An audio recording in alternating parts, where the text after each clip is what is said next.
Yeki Kaliamat, yang istrinya bertapa telanjang, saya nggak akan pakai pakaian sebelum bisa membunuh Haryo Penangsang. Nah, ini terjadi perang di Bengawan Solo itu, dan akhirnya di situ karena ceritanya di sini bunuh-bunuhan.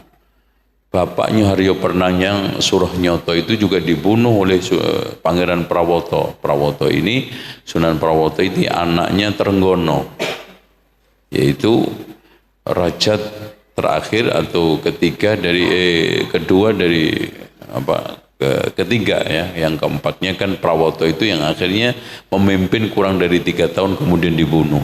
Yang pertama kan Raden Patah, keduanya Patiunus, ketiganya Trenggono, keempatnya dia. Itu perang saudara. Itu.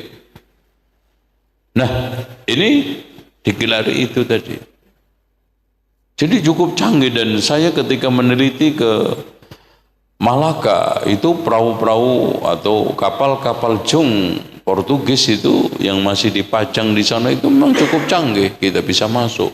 Peralatan perangnya itu masih dipajang dan diisi menjadi museum. Di sana peralatan perang dan juga museum-museum yang kalau kita baca di situ hubungan antara Malaka, Aceh, kemudian kerajaan Cirebon, kemudian kerajaan Demak itu cukup kuat. Itu karena memang kemudian Gresik akhirnya muncul Giri Kedaton. Ini kerajaan-kerajaan kuat. Makanya kalau kita lihat setiap kerajaan pasti punya bandar. Itu kalau bandarnya di Jawa Barat ada Amparan Jati, karena memang Masya Allah Pak, ketika saya melakukan penelitian, setiap tempat para wali itu selalu punya tempat yang khusus, yang itu mungkin rapat atau untuk pemantauan, itu bukit yang bisa dengan bagus leluasa melihat pantai. Itu tujuannya apa? Untuk melihat datangnya kapal-kapal musuh, karena musuh nggak mungkin dulu pakai jet, pakai macam-macam ya kapal. Itu mantul sekali, sehingga dengan mudah mereka setelah kelihatan itu sebelum nyampe mungkin 2 jam udah ketahuan, siap siaga. Itu antum kalau ke atas bukitnya Amparan ini di Cirebon juga sama, di Giri Kedaton apalagi kita naik itu sampai berapa ratus tangga itu. Di situ disinyalir kerajaan Sunan Giri didirikan. Itu kalau melihat ke lautan bagus sekali. Dari sini kalau kita lihat Pak, para wali itu manusia bertalenta, memikirkan pasar, politik, kekuasaan, tidak dikesankan sakti mondroguno ora terdas paluning pandi otot kawat palung wesi ketek tape keringat solar dek. Itu yang kalau kita lihat coba yang tadi kisahnya si Maulana Malik Ibrahim, Maulana Ishaq belum mana lanjutkan. Jadi Maulana Ishaq kan akhirnya menikah dengan Dewi Sekardadu, anaknya Raja Blambangan. Tuh. Kemudian karena mereka itu didominasi Hindu-Buddha, nggak suka, akhirnya apa? Walimahnya itu disembelihkan daging macan, daging getek, daging ular. Tapi berkat karomahnya dan kesaktian Syekh Maulana Malik Ishaq, sebelum dimakan, disajikan, dia memohon kepada Allah, daging-daging yang haram itu bisa kembali hidup lagi menjadi hewan asalnya. Jadi tiba-tiba daging-daging yang ada di tempayam itu hidup lagi, yang ketek jadi ketek berloncat-loncatan, yang macan meraung nih. Kan ngeri walimah kan gitu. Apa iya ada hewan yang sudah disate, sudah dibacem hidup lagi. Itu kan mustahil, Pak. Apalagi adu kesaktian Ki Kedu dengan Sunan Kudus. Dari Kedu mana? Nggak ngerti nih sampean ini. Kedu itu deket Magelang itu loh, Mas sampean ini. Dari Kedu itu karena dia punya kesaktian peringan tubuh, naik ayaknya padi itu apa? Nampah. Iya apa? Tampah ya. Itu. Wah, itu melesat ngalahin perang ini pesawat ulang-alik. Set, dalam hitungan menit nyampe ke Kudus. Lu coba. Kalah itu piring terbang. Kemudian setelah nyampe Kudus, wah, naik turun melayang-layang di atas masjid di mana tempat Sunan Kudus sedang berzikir dan bertafakur. Ditantang-tantang, Kudus keluar kalau berani, ladeni kesaktian saya, jangan cemen. Wah, lambat laun ternyata Sunan Kudus juga kesel, diledek-ledek, akhirnya keluar. Turun Kedu kalau berani. Naik lagi gitu. Akhirnya nggak sabar juga Sunan Kudus mengeluarkan ajian serat jiwa.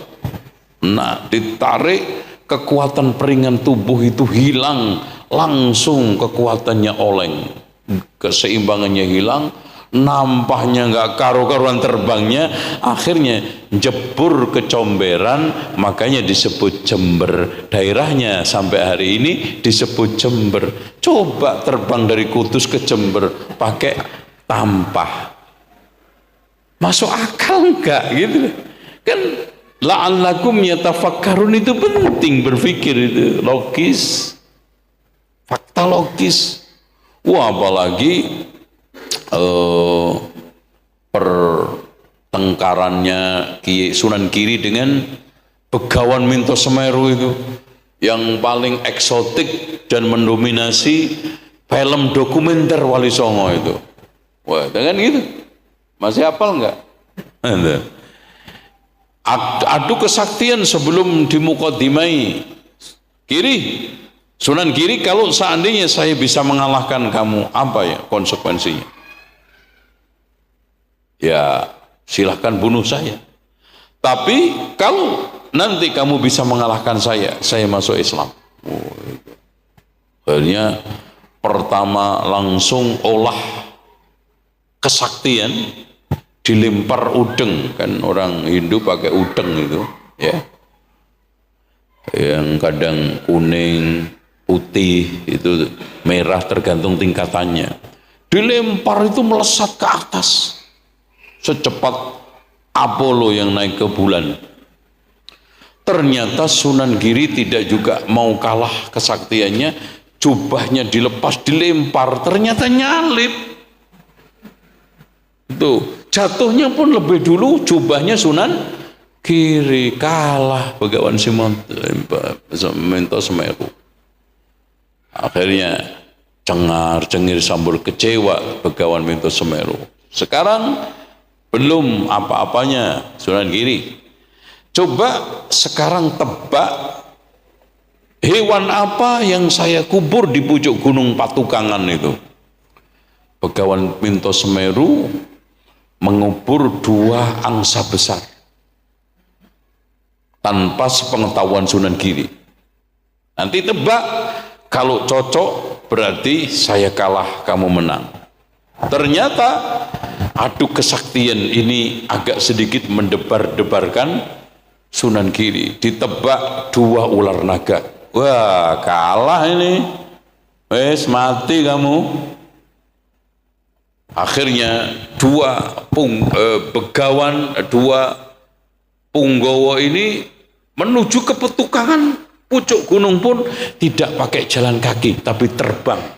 Wah, kan Masya Allah, kalah itu Batman. Nyampe lah di sana, digali, ternyata betul setelah digali ditemukan 2 ular naga besar. Kalah Begawan Minto Semeru yang kedua. Ternyata Sunan Giri bisa merubah angsa menjadi ular naga. Masa iya Pak manusia bisa menciptakan ular naga? Yang bisa menciptakan siapa? Allah. Loh, ini aja udah parah syiriknya. Lagi adu kesaktian, melempar ribuan telur si Begawan Minto Semeru, tapi nggak jatuh, ribuan dilempar. Akhirnya diambil Sunan Giri satu persatu, nggak ada yang pecah satu, dan diletakkan di bumi, di tanah. Udah. Terakhir adu kesaktian, ngelempar nampan, ada airnya nggak tumpah. Wah, dilempar melayang-layang di atas, ditunjuk sama Sunan Giri, langsung tumpah ngenai mukanya Begawan Minto Semeru. Udah kalah. Akhirnya Begawan Minto Semeru masuk Islam. Nah, begini Pak. Bahkan perangnya pasukan Giri Kedaton dengan Mojopahit pun diwarnai dengan khurafat. Coba, karena diserang pasukan Mojopahit malam hari, santri juga tidur, Sunan Giri nggak kehilangan akal. Dia sedang nulis, ya, maka kolamnya itu dilempar, langsung jadi keris, namanya Kolomunyeng. Wow, itu muter-muter, matokin kepala pasukan satu persatu, mati kabeh. Nah kan enak Pak perang ngono. Tapi kenapa orang Jawa itu perang sama Belanda kalah terus? Nggak pernah menang. Gitu. Ini di mana kekuatan yang sakti-sakti itu? Dan faktanya Diponegoro itu perangnya itu bener-bener pakai kuda, pakai tombak, pakai panah, ril. Kalau ada karomah dan kalau Nabi itu mujizat, itu pun bukan mendominasi. Dan karomah mujizat itu biidnillah. Gak Rasulullah itu dikit-dikit mujizat, apalagi sesuai dengan keinginan Rasulullah. Contoh, Rasulullah punya mujizat, tangannya bisa keluar air. Emang semua sahabat ketika haus, mangapas itu enak, magetan, nggak pernah kekeringan. Kalau gitu nggak bisa Pak. Rasulullah perang juga pakai baju perang, menyiapkan panah dan tombak, normal lah itu loh. Makanya yang menjadi kritik utama saya, jadi Wali Songo, kalau memang itu kita mengikuti istilah wali, petugas dakwah yang bertalenta, yang hebat ini, sosoknya hilang ditelan oleh legenda dan cerita-cerita kampungan. Mereka berdagang, pasti ngurusi pasar, ternyata tapa sampai lumutan.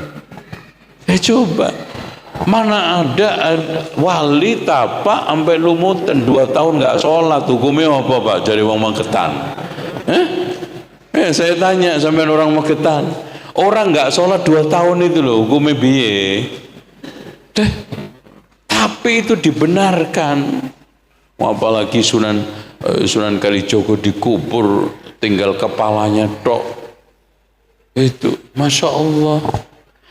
Nah, inilah yang dikritikin juga oleh Ahmad Mansur Suryanegara, bahwa sosok Wali Songo itu cuman diceritakan atas nama Islam, tapi sejati isinya adalah Hindu Buddha. Itu sosok yang sekarang ini ahli politik, ahli kekuasaan.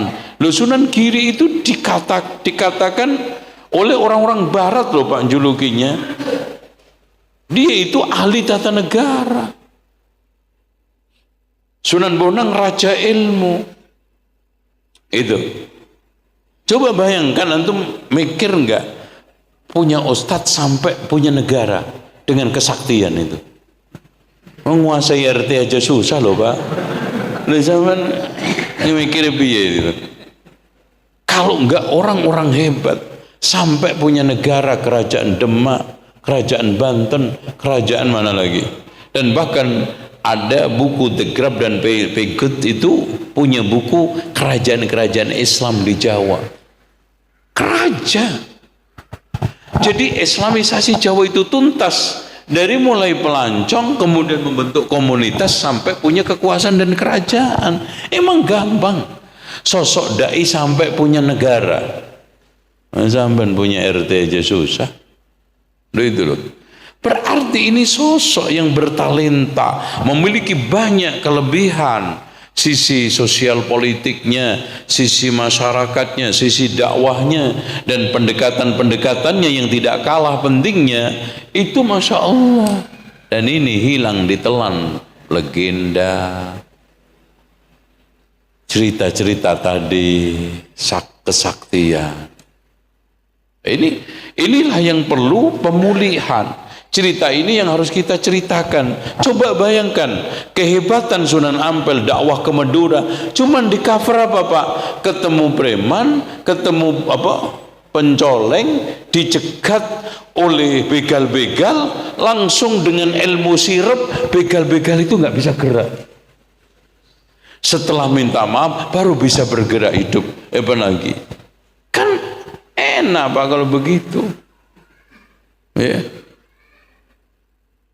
Nah kalau memang itu benar sekelas Rasulullah aja Pak, sebelum perang Badar itu loh, munajat sampai nangis sampai sorbannya jatuh.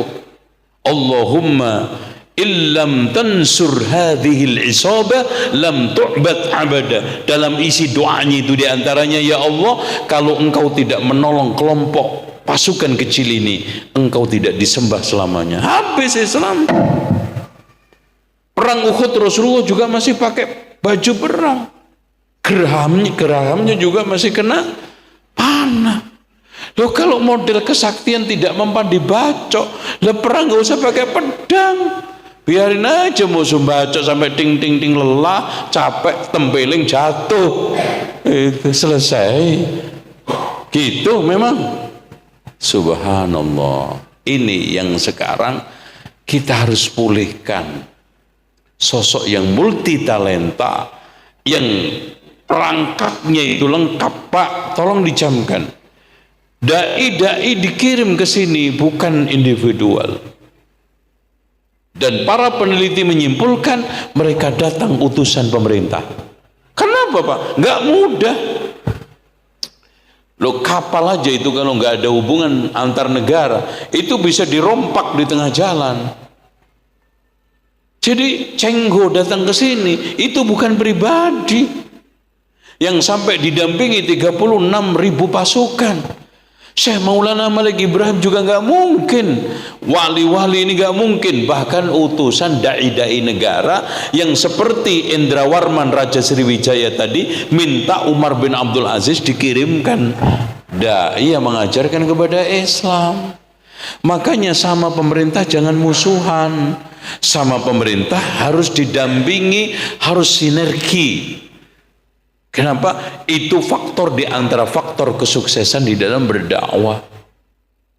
Itu ya. Saya kira itu sekedar ibrohnya begini Pak ya. Islam dulu terasing di sini, mayoritas Hindu-Buddha, dan sekarang sudah mayoritas. Sampai bahasa yang diungkapkan oleh Sunan Kalijogo, lir ilir tanduri wusumilir tak ijo royo-royo tak sengguh kemanten anyar. Cah angon cananon penekno blembengi lunyu-lunyu yo peneken kanggo tombo dodotiro. Dodotiro kumitir bedah ing pinggir dondomono rumatono, kan gitu. Karena orang Jawa yang baru masuk Islam itu ibarat dodotiro. Apa dodotiro? Hatinya orang Jawa yang masih bedah-bedah, masih kecampuran khurafat syirik, seperti sarung, sobek-sobek pinggire.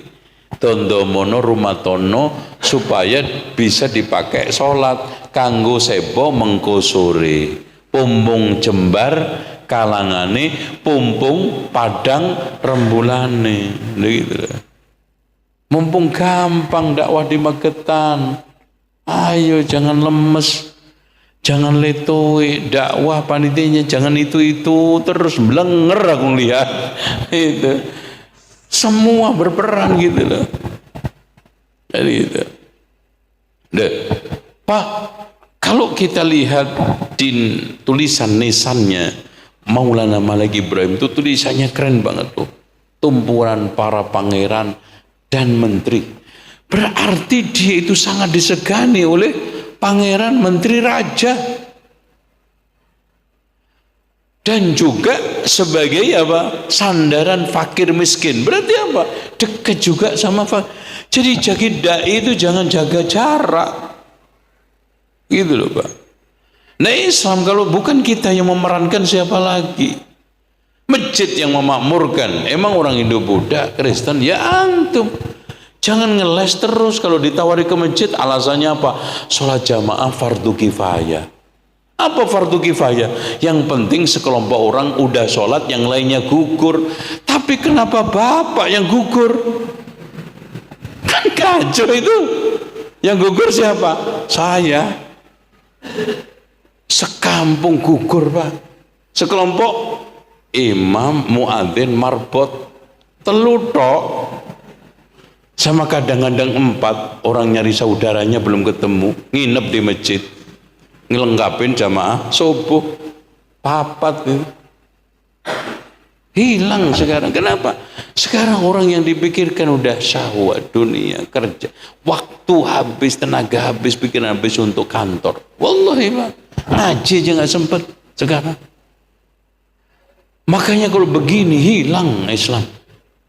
Fasayaudu ghariban, akan gharib. Kenapa? Sinyalemennya ada, tanda-tanda indikatornya ada. Sekarang sudah mulai orang yang nggak paham Islam akhirnya memusuhi Islam. Seperti yang dikatakan Ali ibn Abi Thalib, an-nasu a'da'u ma jahilu. Manusia itu cenderung memusuhi apa yang tidak diketahui. Makanya nggak aneh sekarang orang-orang Islam musuhi agamanya sendiri. Itu. Fakta yang kedua, terkotak-kotaknya segmen umat Islam. Yang satu dengan yang lainnya tidak bisa ketemu. Lo yang katanya salap aja, kayak salep, tahdir-tahdiran. Itu kan kesel banget anak kelompok ini satu ini. Subhanallah. Imam Sufyan As-Sawri mengatakan bahwa wahai ahli sunnah tarafaqu, kasih sayanglah, ya. Fa innakum ghuraba, kalian itu terasing. Al Hasanul Basri juga fa innakum min aqallin nasi adada, sedikit itu pecoan Pak, kan gregeten wis. Kalau diketak ndase gitu. Ngeselin banget. Kecil, besar aja. Tengkar jelek apalagi kecil. Gitu. Terus belajarnya pun sekarang nggak mengakar, kajian rutin gampang hilang jamaahnya maksudnya. Itu seperti hilangnya jamaah tarawih. Coba antum lihat minggu pertama tarawih, masya Allah sampai jalan, bikin tenda terop. Minggu kedua cek jamaah yang di tenda hilang. Minggu ketiga tendanya hilang. Itu. Minggu keempat kelihatan penduduk asli masjidnya. Yang asli yang biasa sholat ya iku, nggak ono neh, nggak ada lagi. Yang tiap hari ke masjid ya itu, ngenes Pak. Ya, udah gitu subhat YouTube orang-orang yang jelek-jelekan Islam, kadang-kadang bikin bingung Islam, tokoh-tokoh, makin mempercepat penuaan Islam di Indonesia. Iya. Coba-coba tiba-tiba tokoh ngomong begini. Akhirnya apa Pak? Ngenes nggak sampean? Tokoh fenomenal yang viral sekarang Mama Gubron. Ngenes nggak? Bukan profesor, bukan dokter coba. Itu menunjukkan cerminan masyarakat umatnya. Umatnya seneng sengiku. Seneng yang itu. Nggak seneng yang Zainal Abidin itu meskipun dokter itu nggak seneng. Apalagi orang embel-embel kembang Wahabi. Wah, malah kacau itu. Iya, makanya ada ikhwan-ikhwan kadang-kadang curhat, Ustaz, ana di komplek dituduh Wahabi. Sabar Mas, antum baru kelas komplek, ana itu loh kelas YouTube. Itu kelas YouTube. Antum paling juga kontrak pindah selesai. Ana di YouTube, undangan di sana dibatalkan, undangan ke sana dibatalkan. Tapi bagi saya kecil. Masjid ribuan. Lo nggak bisa dakwah di masjid di mana aja, di rel kereta juga siap. Saya yang penting di syuting. Kan gitu. Pokoknya kita itu harus berkiprah, harus bergerak, harus nanam saham, investasi dakwah akhirat. Islam ini bisa hilang, Pak. Antum sadar nggak sadar? Banyak teman-teman kita yang murtad. Kan antum nyadarnya di sini Magetan. Antum cek pinggiran-pinggiran godaan mereka, apalagi di luar Jawa, apalagi di pulau-pulau terpencil, banyak yang murtad teman-teman kita. Terus antum diem aja. Emang yang menyelamatkan murtad itu mereka orang non muslim? Yang antum tiap hari baca kuliah ayyuhal kafirun la a'budu ma ta'budun. Itu. Ini ibrah pelajaran. Dan bandingkan antum dikasih kemudahan oleh Allah dengan para wali dulu. Mereka paling banter, Pak. Perahu getek. Pakai kapal pun kapal layar itu. Kalau juga pakai ini kuda, sapi, andong. Berhari-hari itu cuman Magetan, mana? Ponorogo. Apalagi antum Magetan Solo itu bisa 8 hari. Itu pun belum diterkam sama macan di tengah jalan. Resiko antum. Lah antum sekarang dakwah ngaji diterkam apa? Hah? Paling juga nyamuk. Itu aja ngumpat-ngumpat sama ustadznya. Gue digigiti nyamuk di sana. Udah. Ya Allah, kadang apalagi saya itu dakwahkan sejak 90 itu ngikutin bagaimana tren ya di dakwah dulu zaman sebelum masih picture, masih ya paling keren itu dulu kan fake. Terus kemudian ada telepon, ada iPhone, ada apa namanya yang pager itu yang bisa ngirim tulisan, sampai sekarang digitalisasi. Problematika sekarang Allah permudah, saking mudahnya ngaji aja bisa sambil tidur di rumah nonton YouTube. Dan YouTube itu nggak ada batasan, siapa aja bisa ngintip-ngintip. Ustadz Subhat juga diintip. Makanya belajar di YouTube itu bukan thalabul ilmi. Belajar sambil tidur kok thalabul ilmi. Udah gitu ustadz aja dimatikan, nggak seneng dipencet off, mati ustadznya. Coba lo matiin di sini, kagak bisa. Dan yang direkomendasikan Rasulullah SAW, mashtama'a qaumun fi baitin min buyutillah yatluna kitaballah wa yatadarrasunahu fima bainahum illa nazalat alimus sakinah wa ghashiyatuhumur rahmah wa haffat bihimul malaika wa dzakarahumullahu fiman indahu. Itu majlis mashtama'a, kumpul di rumah, di antara rumah Allah. Nah ini juga susah. Dulu taklim 50 kilo, 100 kilo, enteng. Sekarang 5 meter, gak nyampe, muter aja. Gak nyampe. Itu. Karena sudah diberikan kemudahan. Makanya manfaat utama satu-satunya teknologi itu memang satu, memberikan kemudahan hidup. Udah gak ada lagi. Kalau kebenaran ya enggak, kebaikan enggak, kemudahan. Mudah selingkuh. Ya kan? Oh dari pagi sampai sore di masjid anak kira Masya Allah baca Quran, chatting sama janda tulon. Di masjid lagi selingkuh elektronia. gitu. Gitu. Kalau kagak gitu mancing cuma bahasa mancing elektronik. Semua apa aja. Habis. Padahal kata Imam Ibnu Qayyim, sumber petaka manusia itu adalah menyia-nyiakan dua. Dan ini semua ada di dalam manusia zaman sekarang. Apa? Menyia-nyiakan waktu sama menyia-nyiakan hati. Itu Anda sekarang. Dan itu sumber petaka. Dan Imam Ibnu Qayyim bukan ngomong ngawang berdasarkan firman Allah, وَلَا تُطِعْ مَنْ أَغْفَلْنَا قَلْبَهُ عَنْ ذِكْرِنَا وَاتَّبَعَ هَوَاهُ وَكَانَ أَمْرُهُ فُرُطًا. Makanya menyia-nyiakan waktu membuahkan sikap mengikuti hawa nafsu. Menyia-nyiakan hati membuahkan sikap lalai. Coba apa yang terjadi? Hancur. Kalau antum nggak percaya begini tadi, antum tidur nggak sholat, bangun-bangun jam 7, melek, ngopi, ngerokok, ya kan gitu, ngopi, ngerokok, ngobrol, habis itu chatting tadi sama janda menjelang duhur, habis duhur makan mancing sampai jam 6, pulang-pulang main karambol sama catur. Coba ente lakukan itu 2 minggu, modar nggak sampean? Modar itu. Jangan 2 tahun. Itu kebenaran apa yang difirmankan oleh Allah, wala tuti' man aghfalna qalbahu an dzikrina wattaba'a hawahu wa kana amruhu furuta.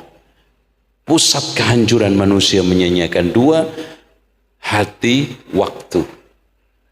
Maka jaga hati juga jaga waktu. Jangan cuma jaga hati tok, jaga hati, jaga waktu. Wal asri, itu waktu.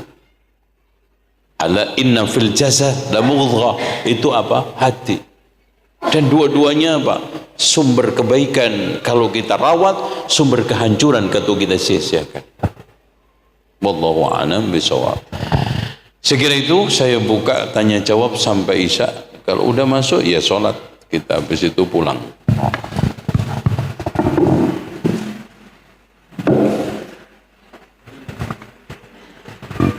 Baik Bapak Ibu, monggo dipersilakan yang mau mengajukan pertanyaan. Atau mungkin ada yang sudah menulis pertanyaan bisa disampaikan ke panitia. Boleh langsung, silakan. Monggo, yang langsung silakan. Monggo. Bismillah, ya. Mau tanya Ustaz. Jadi Wali Songo itu tokohnya memang benar-benar ada nggak? Jadi bukan fiktif gitu, maksudnya bukan hanya dongeng cerita gitu. Oke, sekian jazakallah. Iya, saya katakan berdasarkan data dan fakta bahwa wali yang dikatakan mereka itu 9. Makanya yang kita tolak itu istilahnya Wali Songo, bukan fakta sejarahnya Wali Songo. Bahkan wali itu ada. Bahkan saya katakan manusia historis, bukan manusia legendaris. Cuman tadi faktanya kabur. Sejarahnya berbagai macam distorsi terjadi di mana-mana. Yang aneh bin ajaib itu ada buku judulnya Tuan Kurau, karya Onggan Perlindungan. Dia menulis buku itu kemudian diteliti oleh Profesor Dr. Hamka. Dia mengatakan 85% buku itu bohong. Itu yang mengatakan pertama kali Wali Songo itu turunan Cina. Itu buku itu. Kemudian diteliti oleh Profesor Dr. Hamka. Dari hasil penelitian 95% bohong isinya.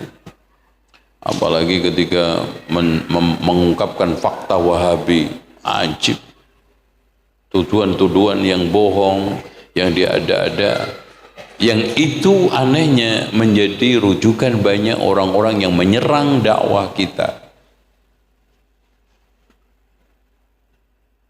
Masa dia mengatakan bahwa Wahabi ketika menguasai tanah suci melakukan orkestra seks di Mekah, di tanah suci. Itu tentu baca. Makanya sejarah itu, buku itu dibaca, jangan ditonton, jangan cepat jadi bacakan rak, dibaca, gitu ya, seperti itu, Pak.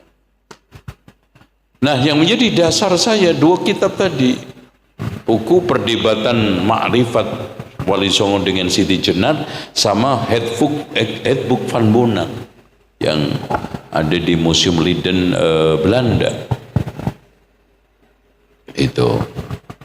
Dan juga buku-buku lain yang bisa menjadi penopang utama.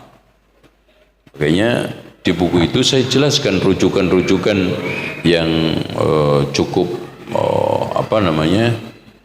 bagus dan cukup ilmiah untuk mengupas sejarah dan ajaran Wali Songo. Ya, Allah. Bapak Ibu, silakan Mas.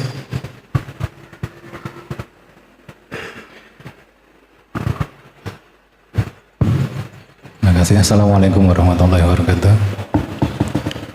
Semoga Allah melindungi Ustaz dan memberikan kesehatan pada keluarga Ustaz dan kaum muslimin semua. Yang ingin kami tanyakan Ustaz,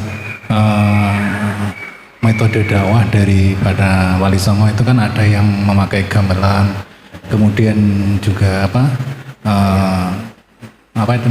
tembang, itu apakah benar seperti itu Ustaz? Gamelan dengan tembang, metode dakwahnya para Wali Songo. Iya. Apakah itu benar Ustaz? Saya kalau meneliti bahasanya itu bukan bahasa Kawi pertengahan, sehingga saya meragukan bahasa itu bahasa betul-betul dari Wali Songo. Contoh tembang yang dinisbatkan kepada Sunan Bonang yaitu ada juga ke Sunan Derajat. Itu semua yang kan Tombo Ati itu diklaim kepada Sunan Bonang ya. Tombo Ati iku limo warnane. Kalau mau limo itu dinisbatkan kepada Sunan Ampel. Terus ada Sunan Derajat. Itu kalau saya compare dengan bahasa Kawi yang memang betul-betul versi dua kitab itu jauh dari panggang, bahkan bahasa-bahasa adalah anyar kemarin pada waktu Keraton Solo, Keraton Jogja itu muncul, gitu ya.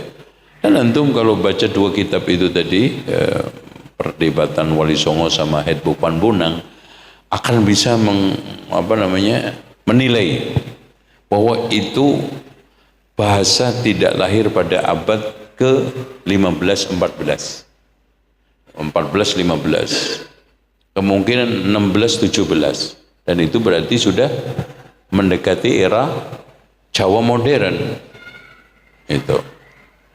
Contoh bahasa lir-ilir tanduri wusumilir, gitu kan. Tapi memang ada kemungkinan lir-ilir ini ditulis oleh Wali Songo sebagai wejangan, cuman dirilis sama muridnya. Itu. Karena memang Wali Songo itu, Sunan Bonang itu, Sunan Kalijogo itu akhir periode Wali Songo. Bahkan disinyalir panjang umur sampai menemui era Pajang. Walaupun kalau menurut saya yang hidup pada era Pajang menjadi muftinya negara Pajang itu anaknya Sunan Kalijogo, yaitu Pangeran Hadi. Ya, Pangeran Hadi. Karena anaknya Sunan Kalijogo II, Pangeran Hadi, sama pangeran satunya yang kisahnya juga eksotik, dibakar nggak mempan, masih hidup, itu Pangeran Langgar.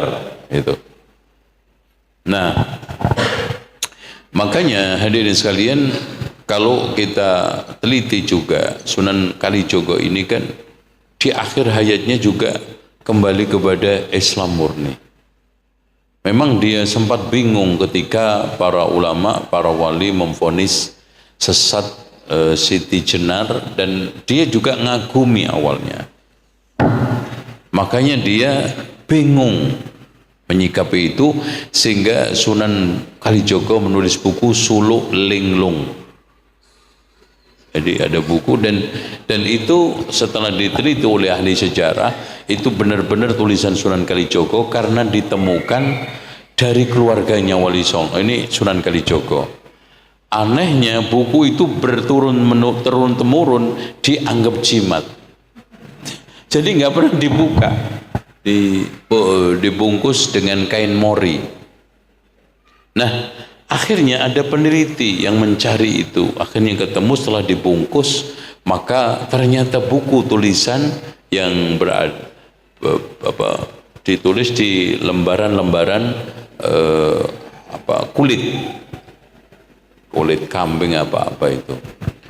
Ternyata setelah diteliti judulnya Suluk Linglung, karena Sunan Kalijogo Linglung, Mihak Wali Songo apa Siti Jenar.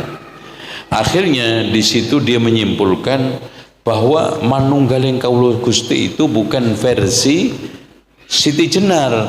Manunggaling Kawula Gusti itu ada untuk merangkul kelompoknya Siti Jenar, tapi maksudnya adalah kita itu mendekatkan diri kepada Allah, takarrub kepada Allah dengan iman, takwa dan amal soleh untuk ngerangkul pihaknya Wali Songo.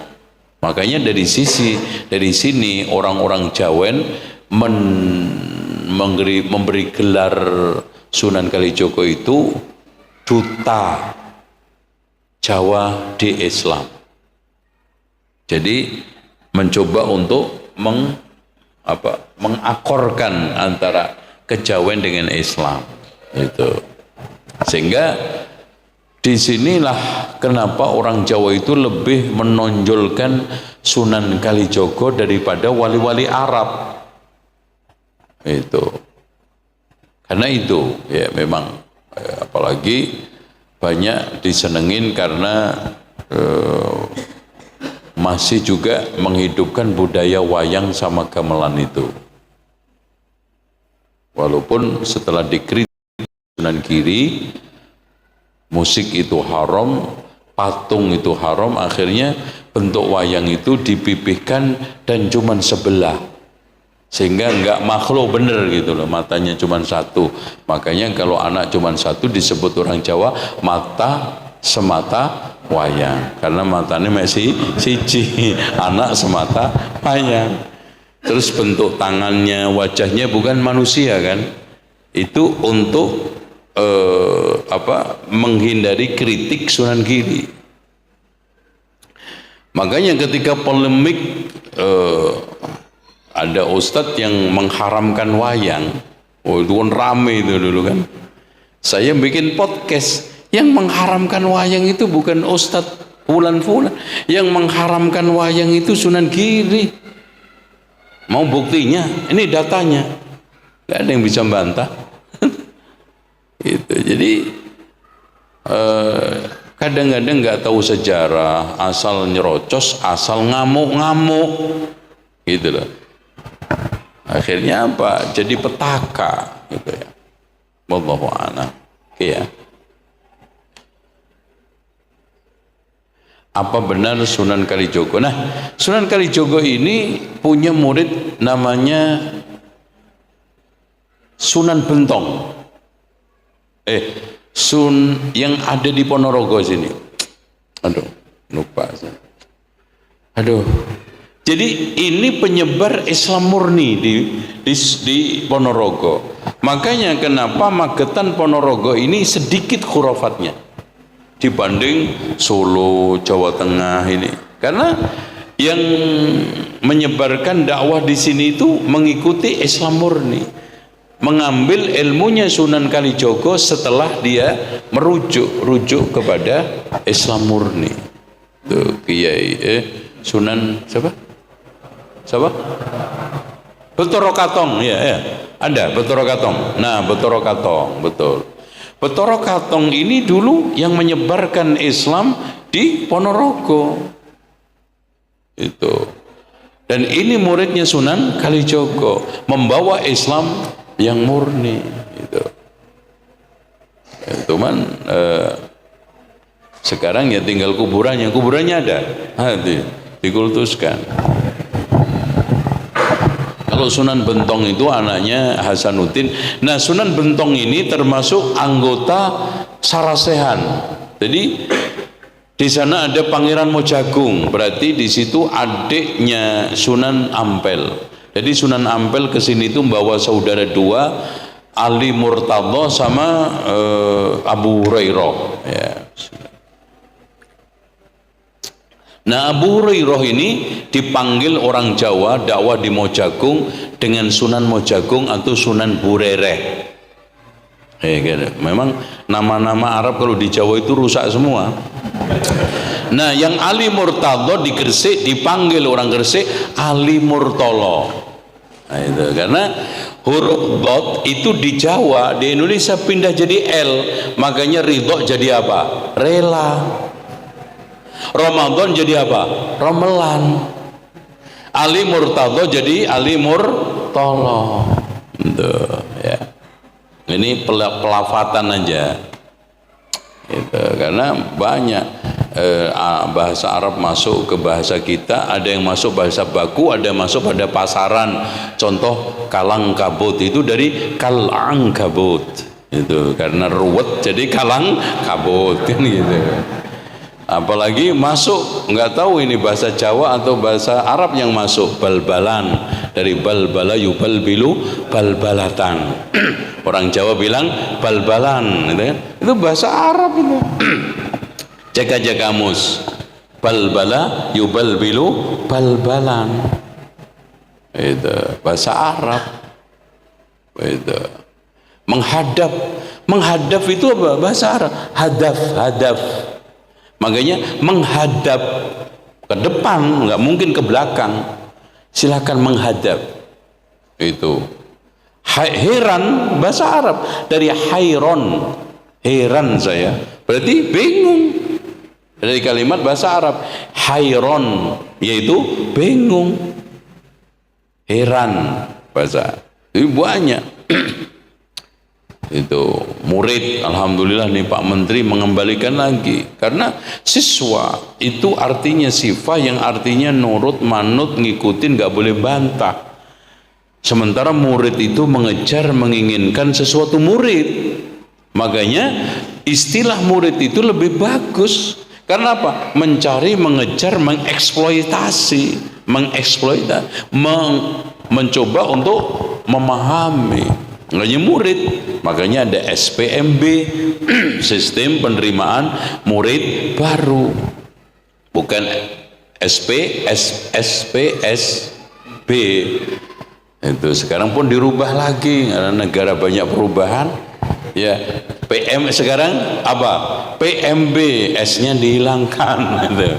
Karena sesuai dengan lagunya, sambung menyambung menjadi satu, itulah. Ya, itulah. Loh kan nggak apa sampean? Itu sambung menyambung nggak pernah selesai. Itulah Indonesia. Jalannya aja sambung menyambung, programnya sambung menyambung. Itulah. Itu sing sabar sampean ya. Itu ini hanya intermezzo supaya antum nggak ngantuk aja ya. Oke. Ini ya. Jadi Betoro Katong itu adalah murid yang paling disayang sama akhir hayatnya sama Sunan Kalijogo. Ya. Hingga dia dikirim dakwah karena di sini dulu itu banyak khurafatnya, Pak. Karena gimana? Ada gunung di situ masyarakat khurafatnya tinggi. Antum tahu nggak gunung dengan masyarakat? Kenapa banyak khurafatnya? Insya Allah kita bahas tahun depan. Insya Allah. Jadi kayaknya setiap daerah-daerah yang pegunungan itu banyak khurafatnya karena itu. Nanti. Saya kira itu udah ada pertanyaan dari WA. Iya. Yang pertama adalah tolong dijelaskan tentang gambaran kerajaan Bantar Angin yang ada di Ponorogo. Apa ya? Kerajaan Bantar Angin. Waduh, ini saya harus itu antum baca buku kerajaan-kerajaan Islam di Jawa. Itu Masya Allah Pak.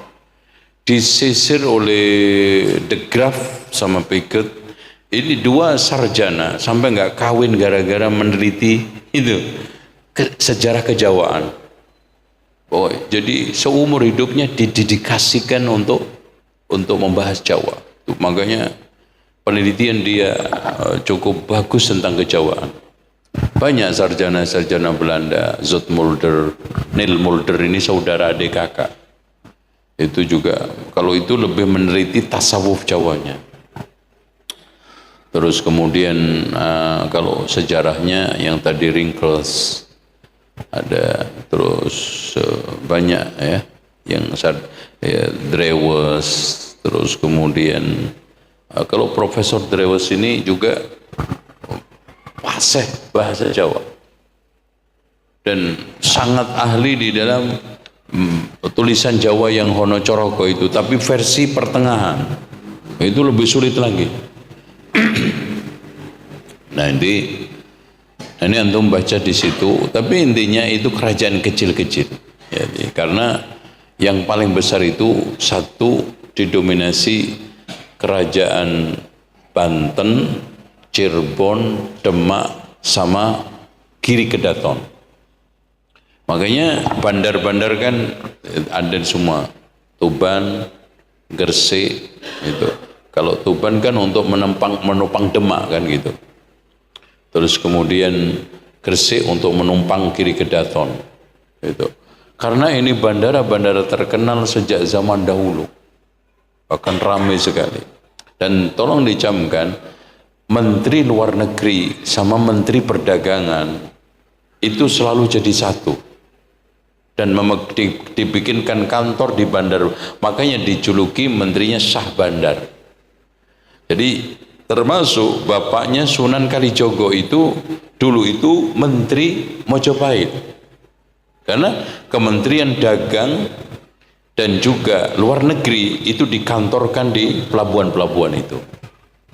Makanya dari turun-temurun kan, dari Aryo 1, 2, 3, 4, baru bapaknya Raden Syakur, baru Sunan Kalijogo ini turunannya tadi Banyak Wide. Jadi Banyak Wide tadi yang mendampingi Raden Wijaya lari ke ke Madura. Kemudian setelah mendirikan kerajaan Mojopahit, karena banyak menolong Raden Wijaya, maka dia dijadikan Menteri Luar Negeri sama Syah Bandar. Dilanjutkan oleh anaknya Ronggolawe. Ronggolawe punya turunan akhirnya ke Sunan Kalijogo. Itu jadi urutannya. Jadi itu kerajaan kecil ya. Ya ibaratnya dulu kecamatan lah gitu ya. Kecamatan. Satu lagi pertanyaan terakhir mungkin ini adalah bagaimana sejarahnya masuknya dakwah salaf di Indonesia? Ikhwah sekalian, dakwah salaf itu kalau kita bedah secara benar, pertama kali para wali itu membawa dakwah ahli sunnah wal jamaah. Bahkan Zoetmulder mengatakan buku Primbon Sunan Bonang atau Headbook Pan Bonang adalah buku pertama di Jawa yang mengupas Islam ortodok di dalam tanda kurungnya salaf. Dan memang Masya Allah, setelah saya membaca buku itu geleng-geleng kepala Pak. Rujukan utama At-Tamhid. Saya cari 3 tahun baru ketemu di Turki. Buku ini dicetak karya Abu Syakur As-Salimi. Dan dikatakan oleh Imam Ibnu Taimiyah, As-Salimi itu dari firqah Salimiyah. Di mana firqah ini lebih dekat kepada ahli sunnah wal jamaah. Ciri khasnya dia itu sangat anti kepada kebid'ahan, bid'ah apapun. Sampai saking antinya pakai hadis palsu boleh untuk membantah bid'ah. Nah itu yang repotnya di situ. Nah, dan memang setelah kita baca kitab Tamhid ini, Dia mengupas di situ yang lucu. Bid'ah hasanah itu nggak ada. Mungkin bid'ah hasanah kalau diada-adakan itu cuma satu, azan dilakukan. Makanya antum ini kalau azan biasa aja, itu bid'ah hasanah itu.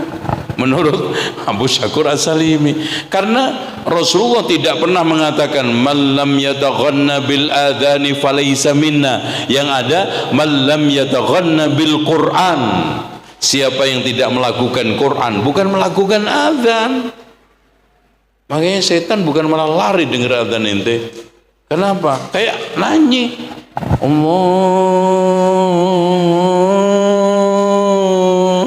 ini mana barnya?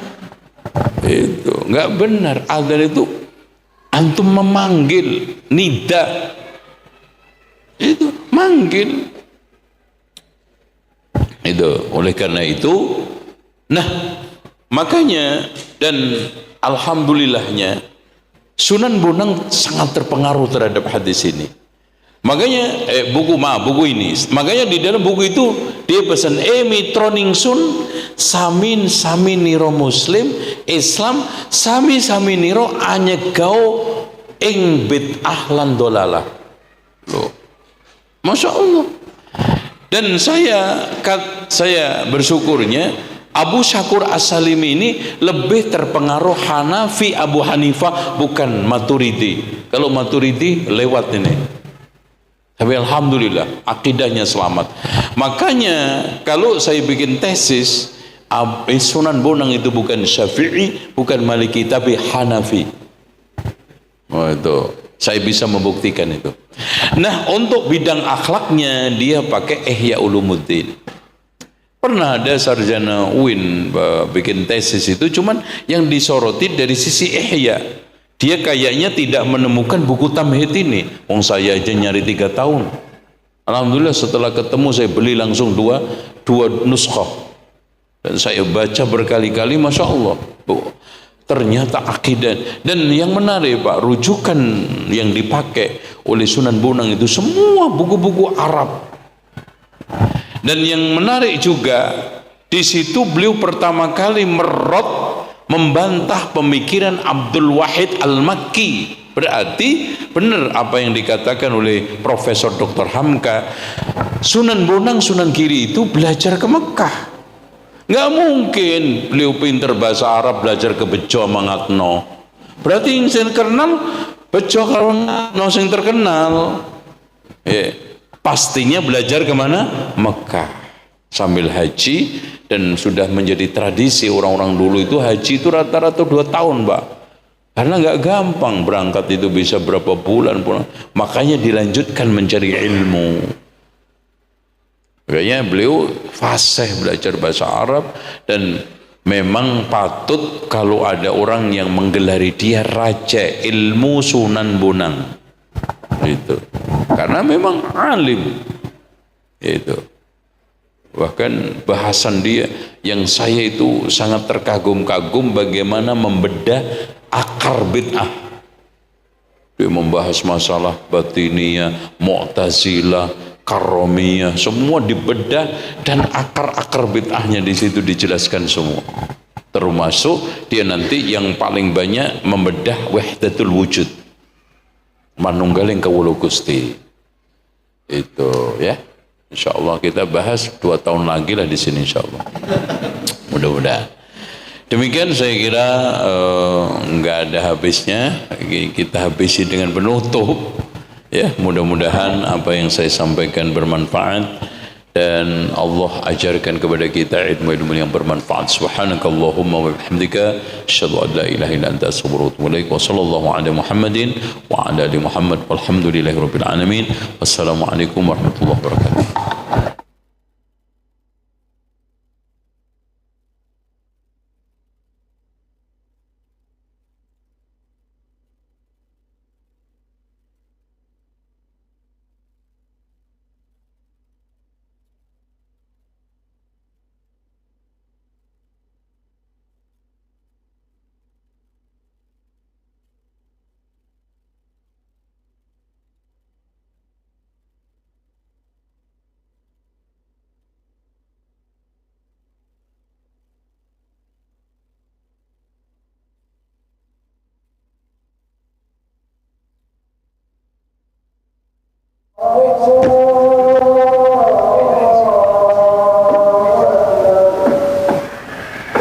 أشهد أن لا